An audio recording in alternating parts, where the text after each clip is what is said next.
अपने आज खुलने के साथ यहाँ पर खबर भी आ रही थी और खबर का हमने इम्पैक्ट भी देखा है। 1.5-2% तक की तेजी कुछ कंपनियों में, कुछ तो 5-10% तक का इजाफा भी दिखाती हुई नजर आई है। सरकार ने दरअसल चीनी मिलों को एक बड़ी राहत देने का प्रस्ताव सामने रखा है। एथेनॉल प्रोडक्शन को लेकर सरकार के नए इंसेंटिव का प्लान आ चुका है। हमारे साथ असीम मनचंदा जुड़ रहे हैं ये ज्यादा डिटेल समझाने के लिए। फिर of course Shri Renuka sugar के अतुल चतुर्वेदी को भी जोड़ेंगे कि वाकई में कंपनियां इसका कितना फायदा उठा सकती हैं। असीम, लेकिन इस पूरे इस प्लान का अगर आप डिटेल हमें समझा सके। देखिए, सरकार जो है चीनी मिलें कितना स्टॉक जो है रख पाएंगी और कितनी बिक्री कर पाएंगी, इसका एक कोटा तय करती है और इसके लिए सरकार ने एक फार्मूला जो है वो भी रखा हुआ है।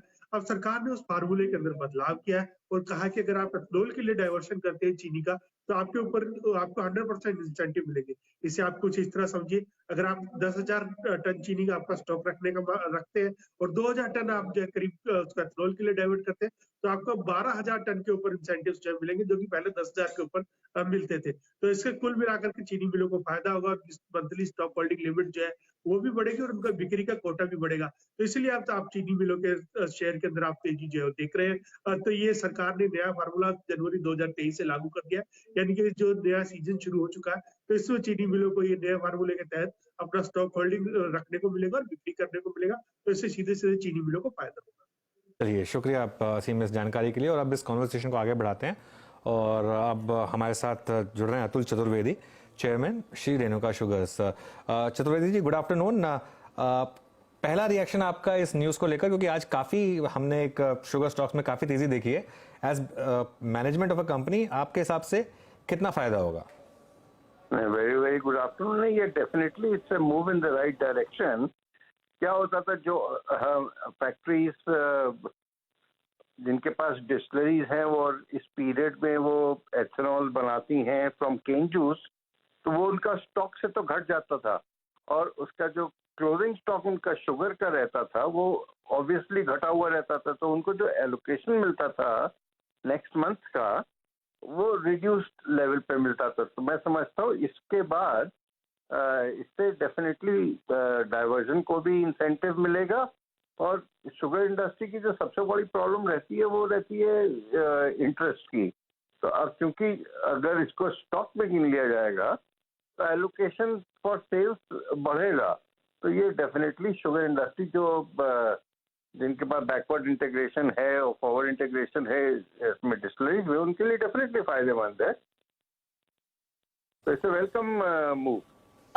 चतुर्वेदी साहब, इस पर्टिकुलर मूव के बाद क्या कुछ कंपनियां अपनी ओवरऑल एथेनॉल कैपेसिटी बढ़ाने पर भी जोर देंगी? और मैं स्पेसिफिक टू श्री रेणुका नहीं पूछूंगी, क्योंकि पिछली बारी जब आपसे बात हुई थी आपने क्लियरली हमें बताया था कि आप अपनी कैपेसिटी को डबल करने पर काम करना शुरू कर चुके हैं। लेकिन what about the other players? क्या आपको लग रहा है उनकी तरफ से भी इस कैपेसिटी को बढ़ाने पर जोर दिया जाएगा? नहीं, मैं समझता हूँ, देखिए आज की तारीख में जो भी कैपेसिटी गवर्नमेंट ने एस्टिमेट की है कि शुगर इंडस्ट्री से 2025 तक गवर्नमेंट एक्सपेक्ट करती है 5.5 बिलियन लीटर्स ऑफ एथेनॉल। वो कैपेसिटी मैं समझता हूँ अगले साल तक कंप्लीट हो जाएगी। फिर मेरे को लगता है कि शायद गवर्नमेंट को शुगर इंडस्ट्री से एथेनॉल की डिमांड थोड़ी बढ़ानी पड़ेगी और जो उन्होंने एलोकेशन उसके लिए किया हुआ है ग्रेन सेक्टर का, वो रफली अबाउट 4.6 बिलियन लीटर, मेरे को शायद लगता है कि वो अचीव होना थोड़ा तकलीफ दे रहेगा। तो वो शुगर सेक्टर को डाइवर्ट करना पड़ेगा और शुगर सेक्टर को डाइवर्ट करेगा तो डेफिनेटली शुगर सेक्टर के पास इकोसिस्टम ऑलरेडी डेवलप्ड है और वो डेफिनेटली रैंप अप करेंगे कैपेसिटी को, इसमें तो कोई शक नहीं है।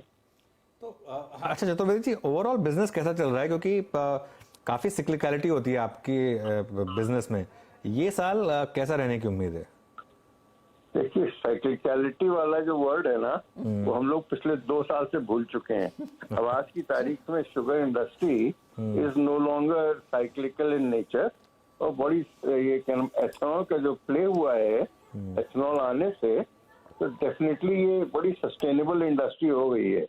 और चूंकि किसानों को सबसे ज्यादा बढ़िया रिटर्न विज़-अ-वी कॉम्पीटिंग क्रॉप्स गन्ने में मिलते हैं, तो इसका रकबा भी मेरे को नहीं लगता कि कोई घटेगा आने वाले दिनों में। जैसे इस साल भी देखिए कोई रकबा घटा नहीं है, थोड़ा बढ़ा ही है।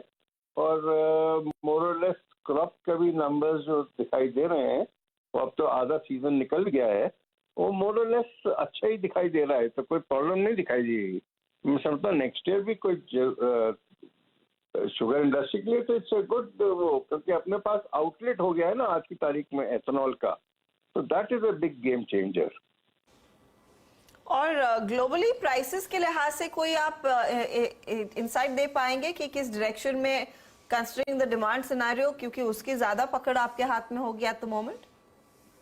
देखिए जहां तक इंटरनेशनल डिमांड का है, sugar in any case is in a sweet spot. Internationally sugar बहुत ज्यादा गर्म है और बहुत तेज है, पर क्योंकि हिंदुस्तान ने कोटा अभी 6 मिलियन टन का ही फिक्स किया है, तो वो 6 मिलियन टन का कोटा तो मैं समझता हूँ मार्च आते आते खत्म हो जाएगा।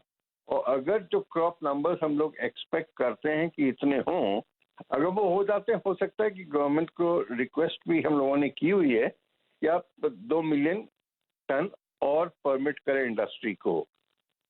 तो ये सारी चीजें मैं समझता हूँ they are all good for the industry, और शुगर सेक्टर डेफिनेटली लाइट में रहेगा। और क्योंकि ये ग्रीन एनर्जी और इंडिया कमिटेड है ग्रीन एनर्जी के लिए और कार्बन न्यूट्रलिटी के लिए, तो मैं समझता हूँ गवर्नमेंट का थ्रस्ट इस सेक्टर के ऊपर डेफिनेटली रहने ही वाला है आने वाले दिनों में भी। चलिए, शुक्रिया चतुर्वेदी जी इस पूरी जानकारी के लिए और हमारे साथ जुड़ने के लिए। तो ये श्री रेणुका शुगर, और असीम आपका भी शुक्रिया ये पूरी जानकारी हम तक पहुंचाने के लिए।